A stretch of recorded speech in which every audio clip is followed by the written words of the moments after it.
중국 은나라라는 그 나라에는 주왕이라는 사람이 있었습니다. 이 주왕은 은나라가 600년 동안 지속된 아주 큰 나라였는데 그 나라의 31대 왕이었습니다. 이 주왕이라는 사람은 지혜가 탁월하여서 자신에게 간언하는 사람, 속이는 사람의 그 말을 능히 걸을 수 있고 그것을 분별할 수 있는 지혜를 가졌고, 또한 그의 힘이 너무 세서 맹수를 맨손으로 잡을 만한 장수였다라고 말하고 있습니다. 또한 그의 말이 어찌나 좋은지 옳지 않은 것도 옳은 것으로 이야기해서 사람들을 설득시킬 만한 그러한 언변도 가졌던 사람이었습니다.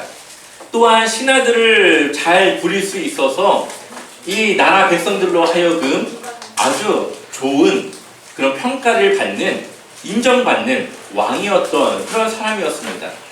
그런데 600년 동안 지속되어 왔던 이 은나라를 마지막으로 담당했던 왕이 바로 이 주왕이었습니다. 그러니까 이 주왕 때문에 이 은나라가 망하게 된 것이죠. 탁월한 능력을 가졌음에도 불구하고 이 사람의 사치스러움과 또 그 주왕이라고 하는 사람 옆에 있던 이 달기라고 하는 여자가 있었는데 그 여자에게 빠져가지고 이 나라를 멸망시키는 결과를 가져오게 됩니다. 주왕은 전쟁으로 바쁜 시기를 보내다가 이제 좀 여유를 갖기 시작합니다. 그때부터 자신의 그 사치스러움이 나타나게 되는데 신하에게 말합니다. 내 젓가락을 상하 젓가락으로 바꾸거라. 신하들이 아무 말도 하지 않을 때에 기자라고 하는 사람이 나서서 용기를 내어 말합니다. 왕이시여, 젓가락을 상하 젓가락으로 바꾼다면 이 나라는 망할 수밖에 없습니다. 그러자 왕이 말합니다. 내가 은나라의 왕인데 그깟 상하 젓가락 하나 쓸 수 없단 말이냐? 그랬더니 이 기자가 또다시 말합니다. 왕이시여, 상하 젓가락을 쓰게 되면은 질그릇이 긁혀 쓸 수 없기 때문에 그릇을 금으로 바꿔야 됩니다. 그리고 그 금그릇을 쓰는데 어찌 나무를 놓을 수 있겠습니까? 고기를 넣어야 되고 산의 진미를 그 안에 담아야 됩니다. 또 금그릇을 놓는데 그 탁자를 옥으로 만들어야 됩니다. 그리고 그 옥으로 되고 금이 그릇인데 그 주변을 그에 걸맞게 비단과 보석으로 치장을 해야 되고, 그러다 보면 결국 궁을 다시 지어야 될 것입니다. 그럼 이 나라는 망할 수밖에 없습니다. 그러나 이 왕은 그 기자라는 말을 무시하고 상하젓가락을 사용하게 되었습니다. 그리고 그 상하젓가락을 쓴 지 5년 후 결국 이 은나라는 망하게 된 것이죠. 또한 이 주왕이라고 하는 사람 옆에는 달기라고 하는 여인이 있었는데요. 자신이 전쟁에서 이긴 그 속국의 나라에서 이 달기라고 하는 공주였는데 공주를 선물로 보낸 겁니다. 근데 이 여인이 너무나도 아름답고 너무나도 이 매력적인 여인이다 보니까 이 왕이 이 여인에게 빠지게 됩니다. 이 여인과 함께 향락을 즐기는데 연못을 술로 가득 채우고 그 술을 만든 찌꺼기가 이루어서 산이 되고 또 나무에 고기를 매달아 그것을 즐겨 먹는 많은 사람들과 그 고기를 숲과 같이 만들어 먹는 그런 사치 생활을 즐겼던 것이죠. 이것을 사자성어로 주지육림이라고 말합니다. 이러한 아주 어마어마한 사치들을 부리다 보니까 백성들에게 세금을 걷어들일 수밖에 없고 상인들에게 과도한 세금을 걷어들일 수밖에 없게 되었습니다. 또한 이 달기라고 하는 여자는 매우 음란하고 매우 잔인한 성격을 가진 여인이었습니다. 그래서 이 여인이 웃게 하기 위해서, 기뻐하기 위해서 이 여인이 원하는 것을 다 들어주게 되는데 잔인하게 이 형벌을 줍니다. 구리로 만든 기둥에 기름칠을 해놓고서는 밑에서 불로 그 불의 기둥을 달굽니다. 그 위를 죄인들이 옷을 벗고 지나가게 하면서 미끄러질 거 아닙니까? 그러면 그 미끄러져서 불에 들어가는 그 모습을 보고 이 달기라는 여인은 웃었고 그걸 기뻐했다는 거죠. 그러니까 이러한 잔인한 형벌들을 하면서 사람들을 죽였고 또 사치스러운 삶으로 결국에는 이 나라가 그 삶을 감당하지 못하게 됩니다. 결국 백성들의 마음이 돌아섰고 신하의 반란으로 이 은나라의 주왕은 죽게 되었고 은나라는 이 주왕을 마지막으로 멸망을 하게 됩니다.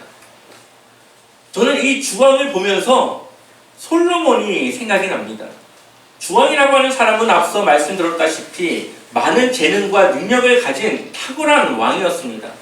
그러나 자신의 사치스러움과 여인에 대한 마음을 다스리지 못하자 결국 나라를 잃어버리게 되었죠.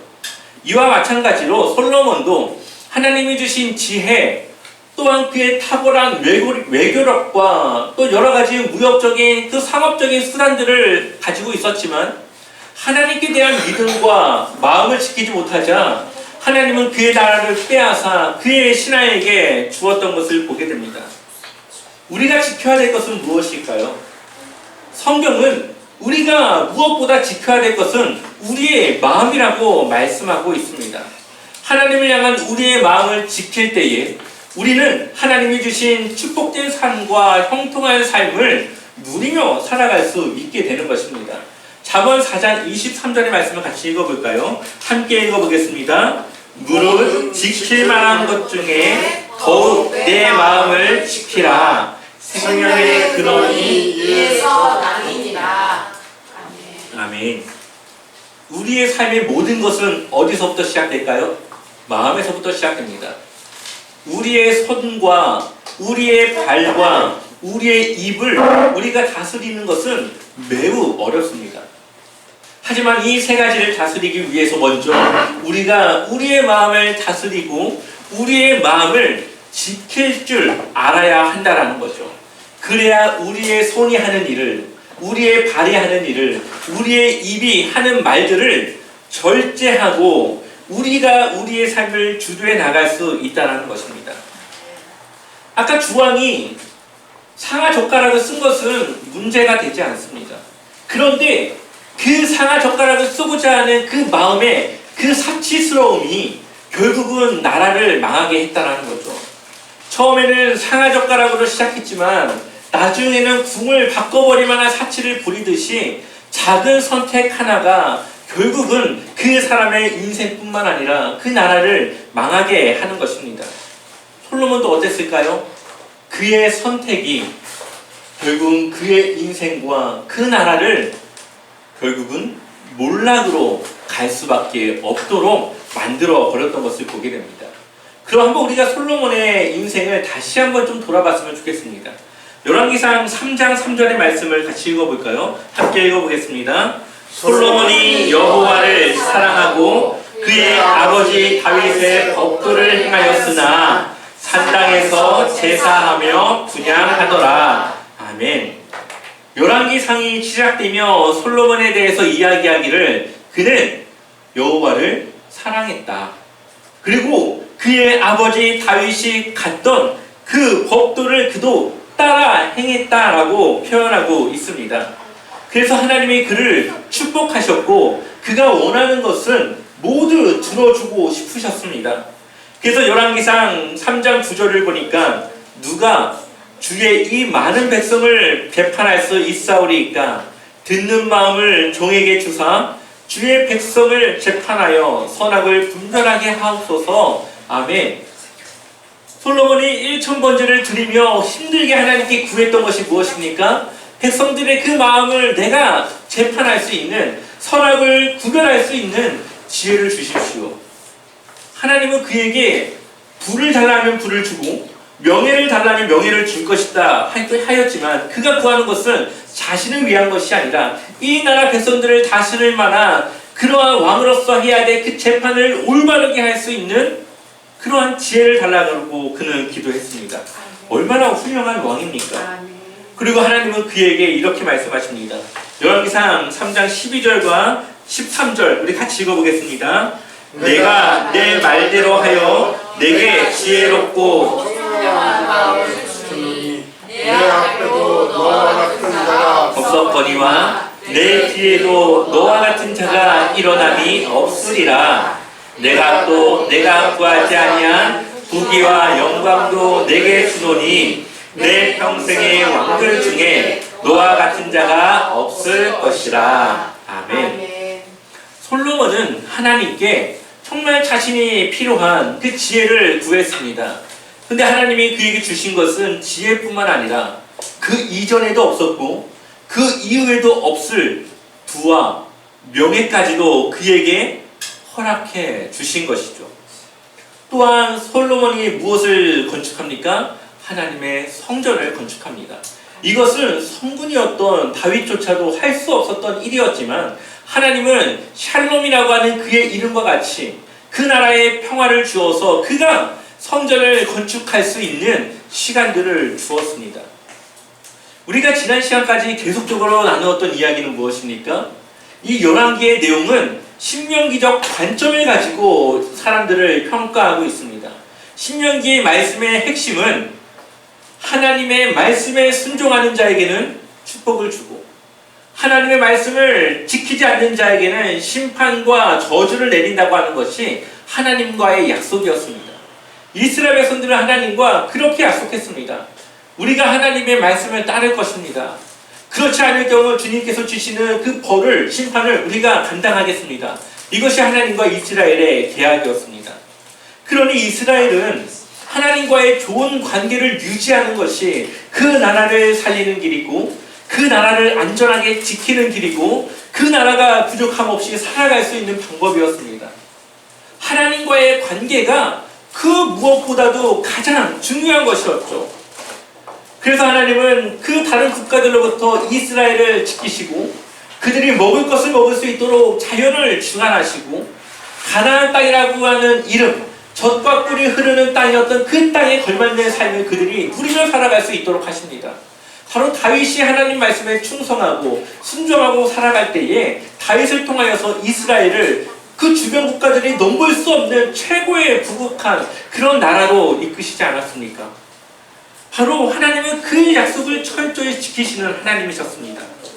그러나 그 다윗 이후에 이 나라들을 보게 되면은 하나님이 이 나라들을 어떻게 다스리십니까? 하나님이 떠났을 때, 그들이 하나님의 곁을 떠났을 때에 가나안 땅에 그들이 미처 물리치지 못한 가나안 민족들을 일으켜서 그 나라들을 압제하고 이스라엘을 압제하고 힘들고 그들을 아주 괴롭히지 않습니까? 그 이유는 하나님께 돌아오라는 그런 메시지를 던지고 있는 것입니다. 또한 가뭄 등의 자연재해를 통하여서 그들의 먹을 것을 말려버리기도 하십니다. 이렇듯 하나님은 이스라엘이 잘못된 길로 갔을 때는 지금 너와 나의 관계가 틀어져 있다. 이것을 회복해야 된다. 어서 나에게 돌아오라. 이라며 하나님은 그들에게 메시지를 주고 있는 것입니다. 열왕기의 말씀은 이렇듯 하나님의 말씀에 대한 순종과 불순종에 대해서 이야기를 하면서 순종할 때의 그 왕의 삶과 불순종할 때의 이스라엘의 모습들을 우리에게 보여주고 있습니다. 그러면서 우리에게 물어보는 것이죠. 너희는 어떠한 선택을 할 것이냐? 하나님을 순종하며 살아갈 그 삶을 선택할 것인가? 아니면 하나님께 반항하고 하나님 말씀에 불순종하며 살아갈 것인가를 끊임없이 우리에게 물어보고 있는 것입니다. 하나님께 속한 하나님의 나라는 세상의 방법으로 살아가는 것이 아닙니다. 세상과 다른 하나님의 방법으로 살아가야 되는 것이죠. 하나님의 방법은 하나님의 말씀을 따라 하나님의 말씀에 순종하며 살아가는 삶입니다. 그러한 삶을 세상 사람들은 비웃고 우리를 향하여서 멍청하다, 정말로 저렇게 세상을 모르느냐라며 비난할 수 있습니다. 하지만 믿음의 눈으로 볼 때에 우리가 하나님의 말씀을 따라 살아가는 그 삶이 진짜 축복을 누리고 형통한 삶으로 나아가는 그러한 길이라는 것을 말씀은 우리에게 말씀하고 있습니다. 오늘 솔로몬은 우리에게 축복과 저주의 삶이 어떠한 결과를 낳게 되는지를 보여주면서 우리에게 어떠한 삶을 선택할 것인가를 되묻고 있습니다. 열왕기상 10장을 보면 솔로몬이 얼마나 큰 축복을 누렸는가를 우리에게 보여주고 있습니다.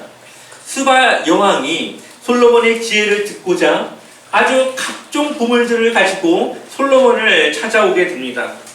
또한 스바 여왕뿐만 아니라 그 주변에 여러 나라들의 왕들이 솔로몬을 찾아왔고 그에게 지혜를 구했습니다.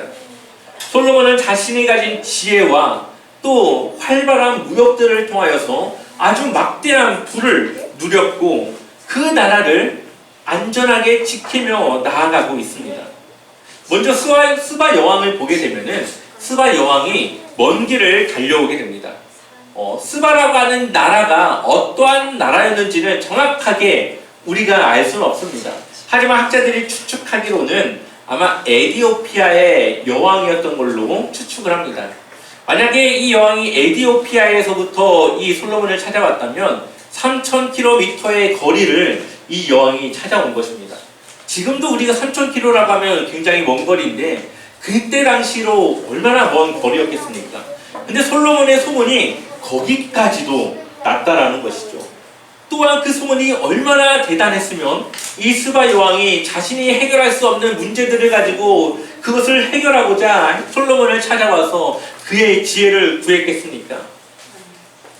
그 소문이 스바 여왕에게 들렸고 그 솔로몬을 만났던 스바 여왕은 이렇게 고백합니다. 열왕기상 10장 7절의 말씀 같이 읽어보겠습니다. 내가 여기 오기 전까지는 그 소문을 믿지 않았는데 내 눈으로 직접 확인하고 보니 오히려 내가 들은 소문은 사실에 절반도 안 되는 것 같습니다. 임금님께서는 내가 들은 소문보다 지혜와 복이 훨씬 더 많습니다. 아멘. 물론 스바 여왕이 솔로몬의 기분을 좋게 하기 위한 말일 수도 있겠지만 그 소문을 듣고 이 3000km를 달려왔다는 것 자체가 그의 지혜가 얼마나 대단했고 또 직접 와서 경험해보니 뭐라고 말합니까? 절반도 되지 않습니다. 오히려 축소되었습니다. 소문이 이렇게 고백하고 있습니다. 그리고 스바 여왕은 9절의 말씀을 보니까 하나님께 영광을 올려드리는데 임금의 주 하나님께 찬양을 돌립니다. 하나님께서는 임금님을 좋아하셔서 임금님을 이스라엘을 다스리는 왕자에 앉히셨습니다. 주님께서는 이스라엘을 영원히 사랑하셔서 임금님을 왕으로 삼으시고 공평과 정의로 다스리게 하셨습니다. 아멘. 이것이 이방 나라의 여왕이었던 스바 여왕의 입술을 통해 나온 고백이었습니다. 솔로몬의 지혜가 이스라엘뿐만 아니라 하나님께 영광 올려드리는 그러한 도구로 사용되고 있다는 것을 보게 됩니다. 그리고 이 스바 여왕이 솔로몬에게 금을 선물로 주는데 달란트로 표현하고 있습니다. 120달란트. 이것을 지금 우리 시대에 무게로 계산하면 4.2톤이 됩니다. 어마어마하죠. 4.2톤의 금. 그것을 그 솔로몬에게 주었고 뿐만 아니라 향품. 굉장히 비싼 고급 정말로 귀한 그 향품을 그 이전에도 그 이후에도 솔로몬과 같이 받은 적이 없을 만큼의 많은 향품들을 주었고 각종 보석들을 그에게 주었다라고 말합니다. 그의 지혜는 그만한 가치가 있었다라는 것을 보여주고 있는 것이죠.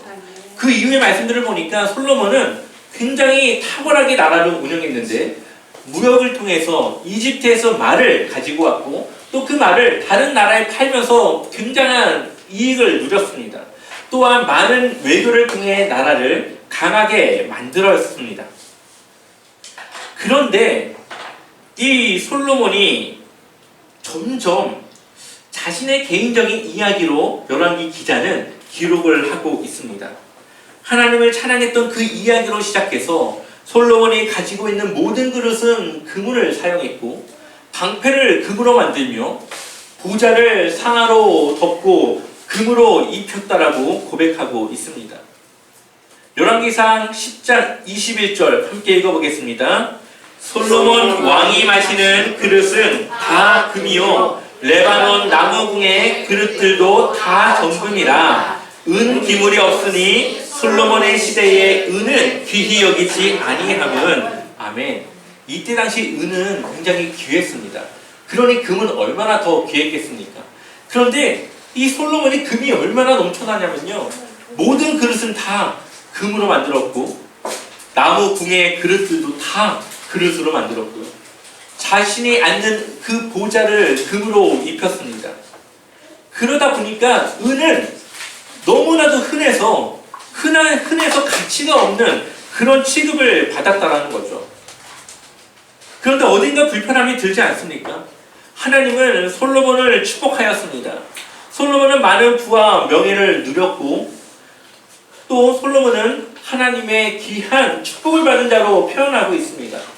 그런데 열왕기 기자는 그의 부와 그의 명예가 이스라엘이 아니라 솔로몬 그 한 사람 개인에 대한 축복을 강조하고 있습니다. 그가 기도할 때에 하나님께 기도할 때에 나라를 위해서 이 백성을 위해서 기도했는데 그가 점점 백성을 잃어버리고 나라를 잃어버리고 개인의 사치, 개인의 명예, 개인의 부를 누리는 그 삶으로 점점 빠져들고 있다는 것을 우리에게 보여주고 있는 것이죠. 그리고 그러한 솔로몬이 결국 11장에 갔을 때에 몰락하게 되는데요. 한번 우리 1절의 말씀을 같이 읽어볼까요? 11장 1절 같이 읽어보겠습니다. 솔로몬 왕은 외국 여자들을 좋아하였다. 이집트의 바로의 딸을 들어서도 에돔 사람과 시돈 사람과 헷 사람에게서 많은 외국 여자를 후궁으로 맞아 들었다. 아멘.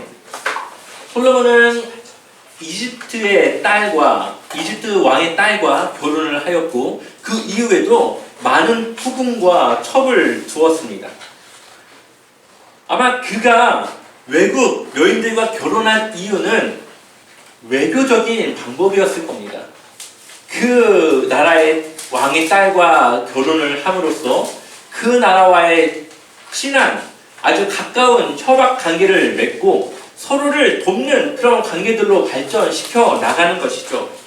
그때 당시에 많은 나라들이 그러한 외교를 펼쳤고 그렇게 해서 나라를 안정시켜 가길 원했습니다. 그러나 그것은 하나님이 원하는 방법은 아니었습니다. 하나님이 솔로몬에게 원했던 방법은 하나님을 믿고 하나님의 말씀을 따라 살아감으로써 하나님과의 올바른 관계 속에서 하나님이 그에게 주시는 샬롬, 그에게 주시는 그 평화를 그가 누리길 원했을 겁니다. 근데 솔로몬은 지금 하나님은 이제 잊어버리고 하나님은 이제 내 삶에 밖에 계시고 내가 가진 지혜, 내가 가진 능력, 이제는 하나님께 도움이 필요 없는 그냥 내가 할 수 있는 일들을 통하여서 이 나라를 강하게 하려고 하고 있다는 것입니다. 어떠한 방법으로요? 세상적인 방법으로요. 그 이유는 솔로몬이 하나님을 떠났기 때문이었습니다. 9절을 보니까 솔로몬이 마음을 돌려 이스라엘의 하나님 여호와를 떠남으로 여호와께서 그에게 진노하시리라.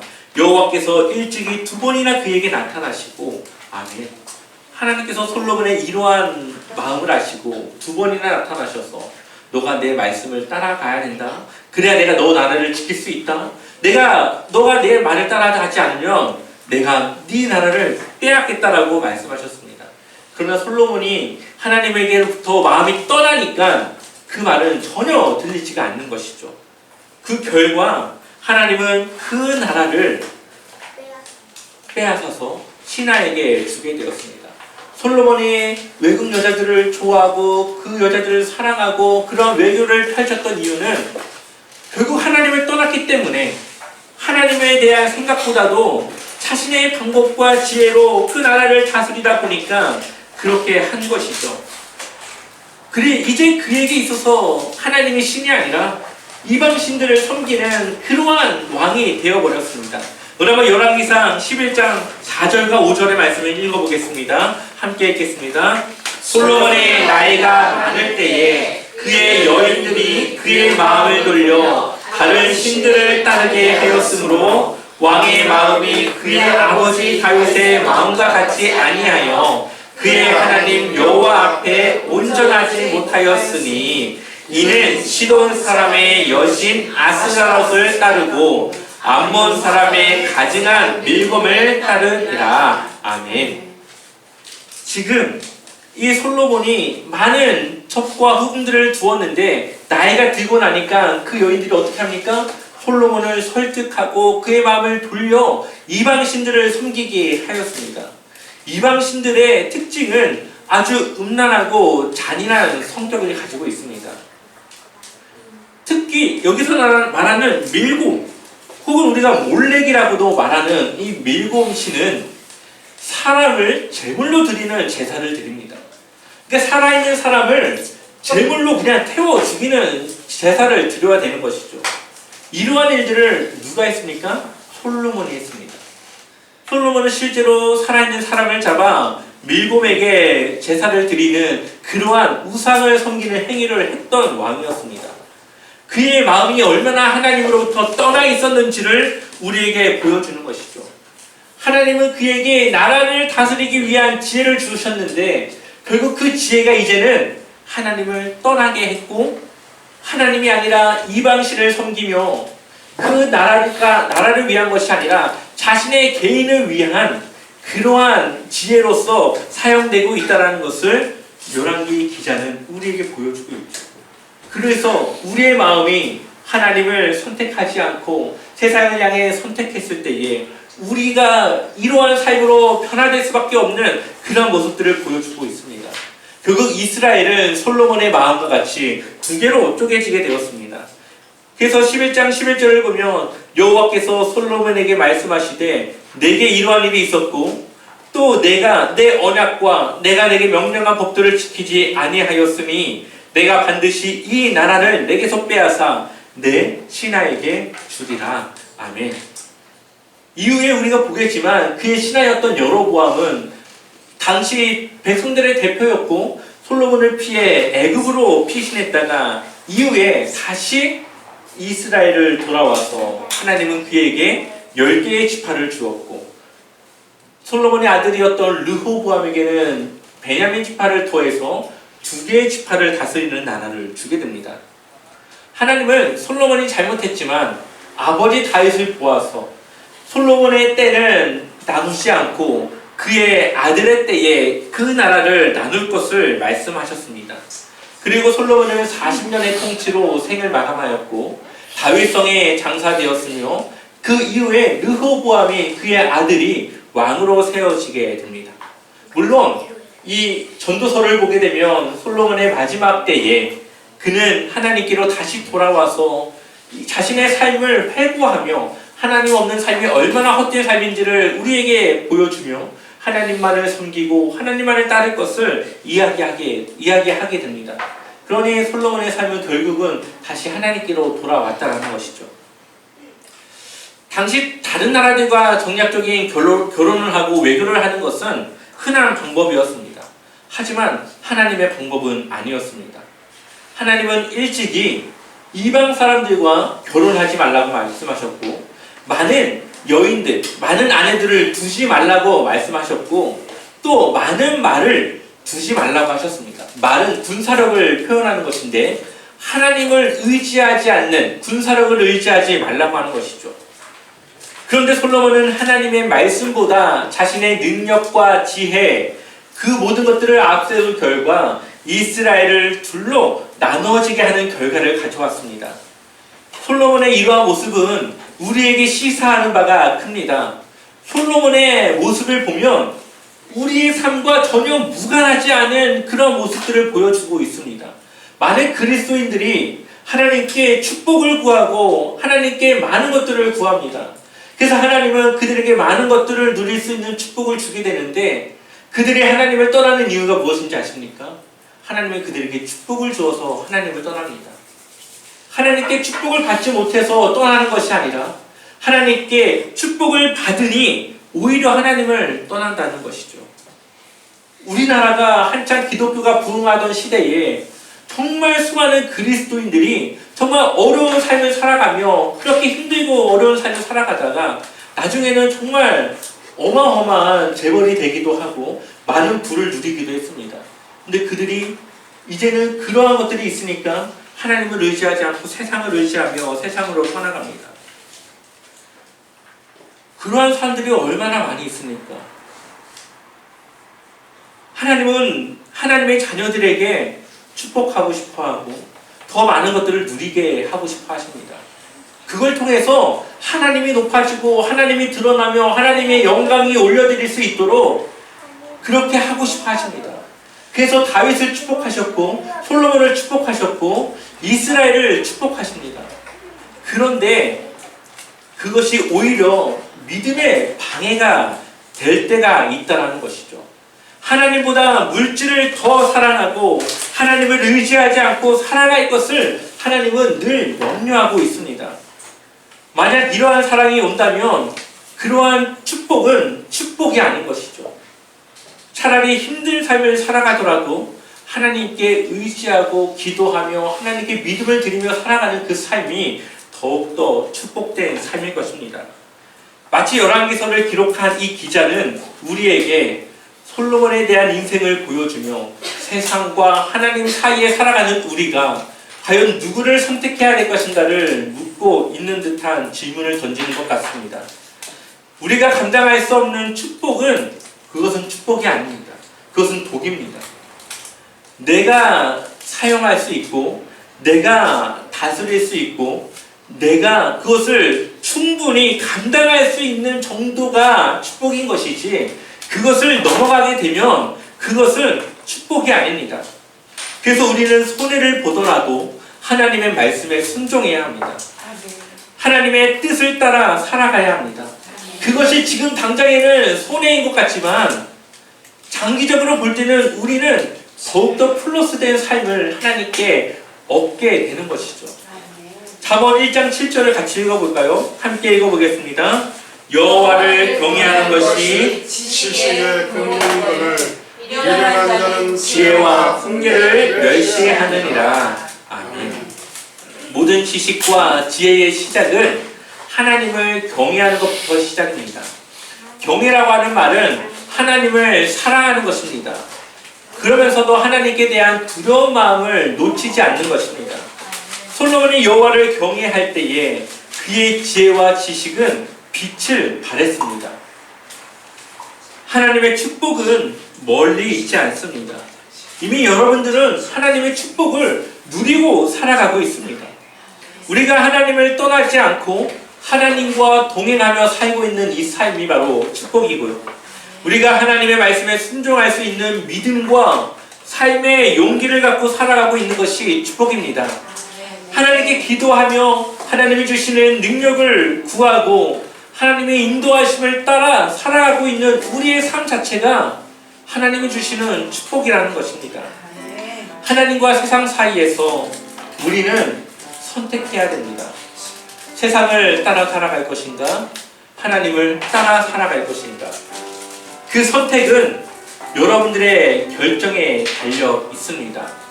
여러분들은 무엇을 선택하시겠습니까?